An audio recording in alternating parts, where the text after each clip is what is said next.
Good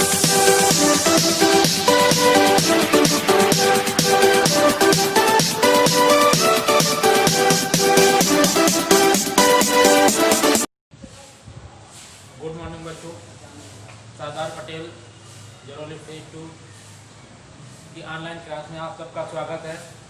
आज बच्चों आप संस्कृत विषय के अंतर्गत संधि प्रकरण में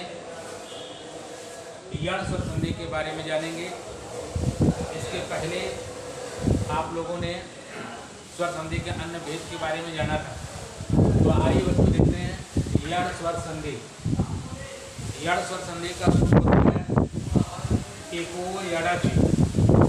सूत्र का तात्पर्य आपको बताया था कि सूत्र किसे कहते हैं, जिसमें कोई विस्तृत नियम समाहित होता है, व्याप्त होता है, छिपा होता है, उसे हम सूत्र कह सकते हैं। तो यहाँ पर देखेंगे एको यड़च सूत्र में यण स्वर संधि का पूरा नियम समाहित है, छिपा हुआ है।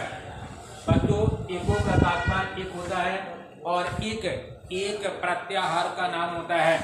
जैसा कि आप सबको ज्ञात होगा कि एक प्रत्याहार के अंतर्गत आने वाले जो वर्ण होते हैं ई, उ, रे तथा रे, ये चार वर्ण एक प्रत्याहार के अंतर्गत आते हैं। लेकिन यह स्मरण रहे कि इन चार वर्णों के अलावा इनके दीर्घ वर्ण भी हो सकते हैं। इस प्रकार से एक प्रत्याहार के अंतर्गत रस ई, दीर्घ ई, रस उ, दीर्घ उ, रस रे और दीर्घ रे, ये 8 वर्ण हो सकते हैं। तो ध्यान रखना कि अगर एक प्रत्याहार का ह्रस्व अथवा दीर्घ वर्ण के बाद कोई असमान स्वर या अन्य स्वर आता है, असमान का मतलब होता है जो समान ना हो।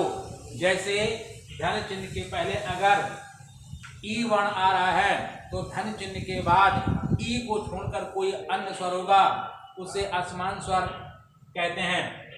इसी प्रकार से अगर धन चिन्ह के पहले उ है और धन चिन्ह के बाद में उ को छोड़कर के कोई अन्य स्वर होता है तो उसे असमान स्वर या अन्य स्वर कहेंगे। इसी प्रकार से री और री अगर धन चिन्ह के पहले आ रहा है और धन चिन्ह के बाद में इनके अलावा री और री, इन वर्णों को छोड़कर इनके अलावा कोई दूसरा स्वर होता है तो उसे हम असमान स्वर या अन्य स्वर कह सकते हैं। तो ध्यान रहेगा बच्चों कि अगर एक प्रत्याहार के वर्णों के बाद कोई असमान स्वर आता है तो उनके योग से यण हो जाता है। और यण एक प्रत्याहार का नाम है बच्चों। यण प्रत्याहार के अंतर्गत आने वाले जो वर्ण होते हैं वो क्रमशः कौन कौन से हैं, देख रहे हैं, क्रमशः या, वा, रा और ला।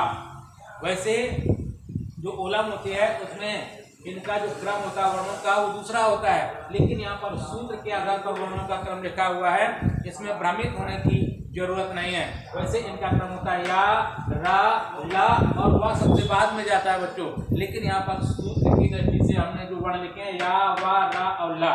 तो नियम एक बार फिर से सुन लीजिए। नियम क्या होता है यण स्वर संधि का, यदि एक प्रत्याहार के वर्णों के बाद कोई असमान स्वर या अन्य स्वर आता है तो उनके योग से यण हो जाता है। यण का तात्पर्य क्रमशः या, वा, रा और ला हो जाता है। यदि ई के बाद असमान स्वर आता है तो या बनता है बच्चों। अगर उ के बाद कोई असमान स्वर या अन्य स्वर आता है तो वा की उत्पत्ति होती है। री के बाद असमान स्वर या अन्य स्वर आने पर रा बनता है बच्चों। और इसी प्रकार से ली के बाद असमान स्वर आने पर ला की उत्पत्ति होती है। देखेंगे आप उदाहरणों के माध्यम से। पहला उदाहरण जैसे लिखा ई, धन, अलम। यहाँ पर बच्चों आप देख रहे हैं धन चिन्ह के पहले ई है, व्यंजन तो ता है लेकिन उस ता व्यंजन पर छोटी ई की मात्रा लगी हुई है, इसलिए धन चिन्ह के पहले ई है छोटी ई और धन चिन्ह के बाद में छोटा आ है। बच्चों आपको बताया गया कि ई के बाद असमान स्वर आता है तो क्या बनता है या। तो यहाँ देखेंगे ई और असमान स्वर के योग से या की उत्पत्ति हो गई। और एक बात स्मरणीय यह है कि धन चिन्ह के पहले का व्यंजन जो ता है इस संधि करने पर प्रायः आधा हो जाता है। यण स्वर संधि में इस बात का ध्यान रखना होगा कि धन चिन्ह के पहले का जो व्यंजन वर्ण होता है वो संधि करने पर आधा हो जाता है, इसीलिए यहाँ पर ता आधा हो गया है। ई, धन, अलम बराबर तिलम। यदि प्रश्न किया जाए कि इस उदाहरण में किन किन वर्णों का योग हुआ है, आप बता सकते हैं ई, धन, आ बराबर या।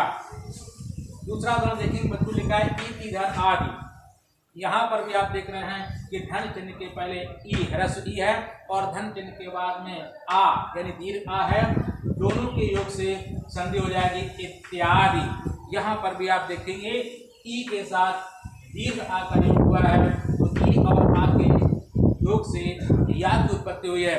इस बात का ध्यान रखना होगा बच्चों कि ई के बाद में जो भी असमान स्वर आता है वही मात्रा या पर लग जाती है। जैसे आप देख रहे हैं यहाँ पर ई के बाद ह्रस्व आ था तो या में ह्रस्व आ की मात्रा है, और इसी प्रकार से यहाँ पर ई के बाद दीर्घ आया है तो यहाँ पर या में बड़े आ की मात्रा लगी हुई है।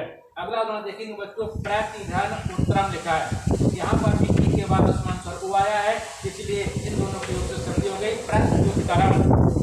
यहाँ पर देखेंगे किन किन वर्णों का योग हुआ है बच्चों, आप देख रहे हैं यहाँ पर ई धन उ, इन दोनों के योग से यू बना है, यानी ई और असमान स्वर योग से या बना, लेकिन जो असमान स्वर होता है बच्चों वही मात्रा लग जाती है। यहाँ पर असमान स्वर उ है इसलिए या में उ की मात्रा लगी हुई है।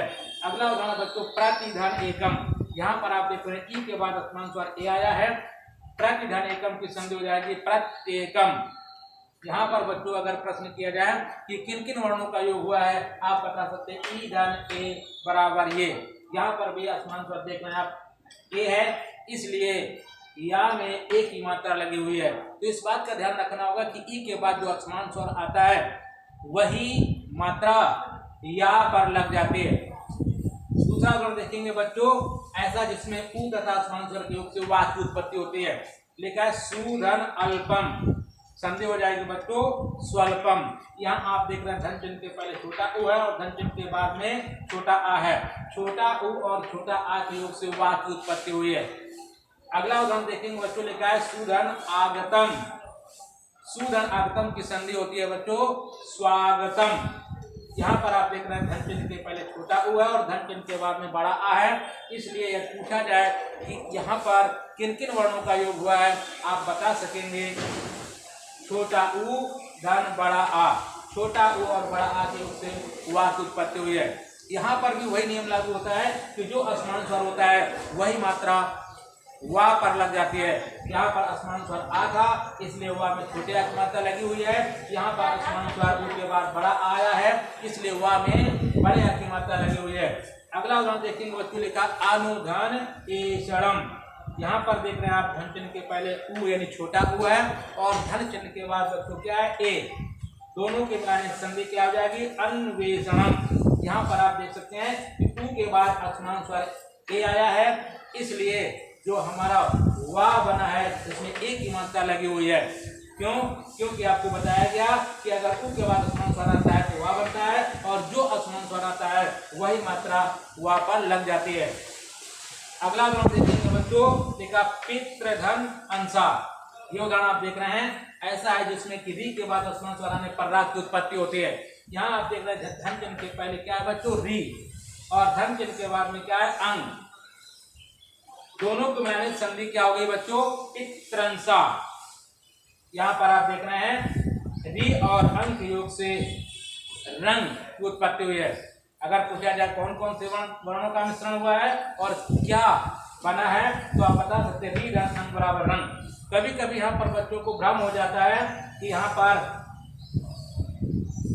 ये संधि करने पर रा नहीं दिखाई दे रहा है। वो इसलिए नहीं दिखता है क्योंकि ये जो त्रा वर्ण है ये मिश्रित व्यंजन है, संयुक्त व्यंजन है और ये किनके योग से बनता है। जैसे आप देख रहे हैं त्रा में अंग की मात्रा लगी, त्रंग लिखा है, ये दो वर्णों के योग से बना का धन रा।